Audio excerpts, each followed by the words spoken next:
Le 21 novembre 2017, Emmanuel Attias crée l'événement avec sa page Facebook PCJ, Patrimoine, Culture, Judaïsme.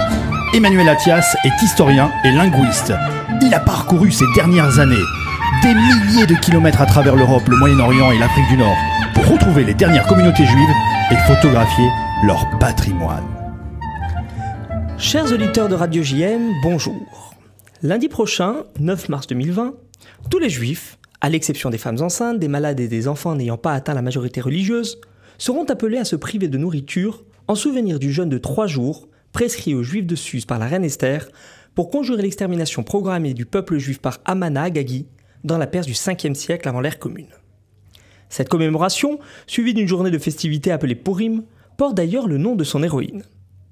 Le Ta'anit Esther, ou jeûne d'Esther en français, c'est malgré une injonction rabbinique tardive, maintenue de génération en génération, conformément à une prescription énoncée dans 2 versets de la Megillah d'Esther, un rouleau sur parchemin qui relate le récit des événements et dont on déclame le texte le soir clôturant le jeûne et inaugurant les festivités de Purim du lendemain. Il est évident que ce dernier a la préférence de tous, à commencer des enfants. Journée de joie par excellence, Purim apparaît en Israël comme une des célébrations les plus festives de l'année juive. Tous les habitants de l'État hébreu se déguisent, de l'école à l'université, en passant par le monde du travail, où le temps d'une journée, les barrières sociales sont rendues floues. Il n'est pas rare de voir dans les hôpitaux des soignants costumés d'une cape de super-héros ou dans la rue, un soldat de Tsahal arborant un chapeau de cow-boy. Se déguiser ? Oui. Mais quel rapport avec Purim, me dira-t-on ? Eh bien, le costume trouble les rôles, masque les fonctions et protège les intrigants. Le vizir, devenu esclave de ceux qu'il avait souhaité assassiner, la juive, devenue reine de Perse, le juif Mordéraï, héros secondaire déterminant dans une Megillah presque écrite au féminin, et finalement, une nation unie et solidaire malgré les différences qui exulte après avoir frôlé la disparition. Mais Purim, c'est aussi de délicieux mets que l'on consomme accompagnés de boissons enivrantes pour égayer les cœurs et les esprits. Si l'on en suit la Masechet Purim du commentateur provençal Kalonimos ben Kalonimos, s'enivrer joyeusement sera vivement recommandé et l'absorption d'eau tout à fait proscrite en ce saint jour. Une fête qui ne saurait pour autant faire oublier que certains sont en peine et que, passée cette journée merveilleuse, leur condition redeviendra celle de la pauvre Cendrillon. Aussi est-elle également une journée de solidarité, lors de laquelle chaque juif est convié à venir en aide aux indigents et à inviter ses amis, riches comme pauvres, autour d'un repas fastueux. À l'issue de ces derniers seront échangés de traditionnels mishloach manot, ou shlachmunes, selon la prononciation yiddish.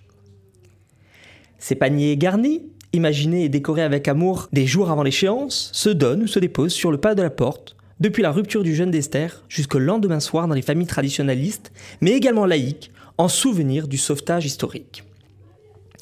Parmi les spécialités culinaires de Purim qu'on peut trouver à l'intérieur, on distingue les célèbres et incontournables Homentaschen, littéralement les poches d'Aman, ou plus communément appelées oreilles d'Aman. Le nom de ces pâtisseries triangulaires, apparues vers la fin du XVIe siècle, suggère un rapprochement entre le mot allemand Mohn, le pavot, et la prononciation yiddish du nom du tyran génocidaire Haman. Des exégèses, plus ou moins fiables, devaient quelque temps plus tard également venir en expliquer le nom autrement. On vit notamment, dans la forme triangulaire de ces pâtisseries, la représentation des poches noires de l'impitoyable vizir, corrompu par les bakshish, un mot qui, par l'ironie du sort, s'avère être d'origine perse. Une autre explication, donnée par des commentateurs mystiques, suggère que les 3 coins symbolisent les 3 patriarches bibliques, Abraham, Isaac et Jacob, dont les mérites ont permis de sauver leurs descendants du complot d'Aman visant à exterminer les Juifs de l'Empire perse. Pour d'autres sages enfin, la farce dissimulée à l'intérieur d'une pâte épaisse rappelle que Dieu n'est intervenu que de façon dissimulée et discrète pour sauver son peuple. Il est en effet remarquable que le nom du divin n'apparaisse pas une seule fois dans le rouleau d'Esther.